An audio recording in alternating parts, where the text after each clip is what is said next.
gagawin naman natin or gagamitin natin is toothbrush with toothpaste, no? And clean or plain water to rinse the mouth of the patient. So, in able to brush po, hayaan natin na si patient ang gumawa mag-isa. No? Huwag natin iasa lahat sa caregiver. Paano ka magkakaroon ng exercise kung conscious ka naman pero pinapagawa mo pa rin sa iba? So if the patient can't do it, let the caregiver assist the patient. So if the patient can do it, let the patient do it by herself. So next is assisting patient who is able to brush teeth. So same as the knowledge. So what is the knowledge? The purpose of doing oral care is to prevent mouth diseases, bad breath, unusual odor, to help to keep the teeth healthy and clean. No? Next is skills and attitude. So prepare the necessary equipment and supply. So ito po yung gagamitin natin. A glass of water, mouthwash, toothpaste, toothbrush, towel, and a washcloth, and a basin. So next is do hand washing and wear gloves. This is to prevent the spread of microorganisms. So next is, so proceed to the patient room, knock 3 times for courtesy, then give, greet, introduce, verify, and explain the procedure.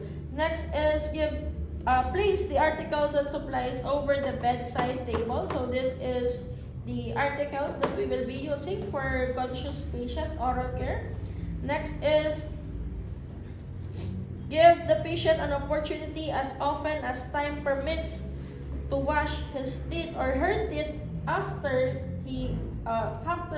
she eats.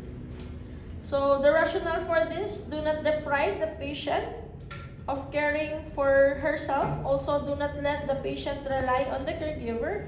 Give assistance if she needs, but do not perform all the procedures for her unless he really cannot do it.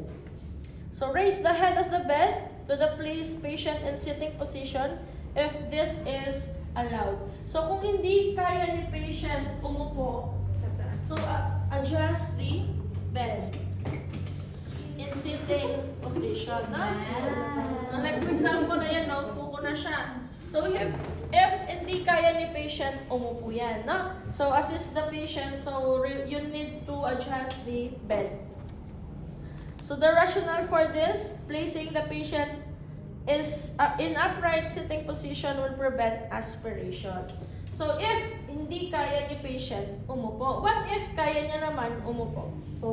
Okay, yes. So if the patient to sit down cannot sit up, he may be able to wash his teeth anyway. So turn such patient on his left side if she is right-handed, and supply her with articles needed. So yung kanina, if kaya ni patient, umupo. Ngayon, if hindi kaya ni patient, umupo, ano yung gagawin natin? So ang gagawin natin is, isa-side lang si patient. Kapag right-handed daw si patient, isa-side natin siya sa left. Na? So if the patient cannot sit down, so assist the patient, so put the patient on the left side if she is right-handed. So left side ka lang, ma'am. Yan. Next is, so the rationale for this position is to prevent aspiration. So protect the patient's gown and bed with the towel. So put the towel.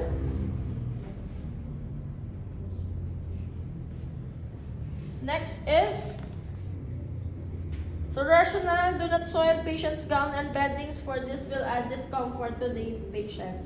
So next is, assist the patient as necessary. So offer help to rinse mouth. If help is not needed, leave her alone. So assist the patient, no? Conscious naman si patient. So assist the patient in cleaning or doing oral care. So give the articles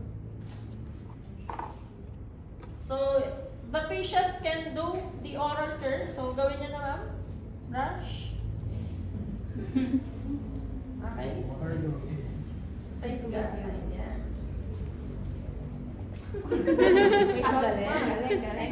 Okay, so after Pwede na that, sa Hollywood. water with mouthwash. Pwede na sa GMA.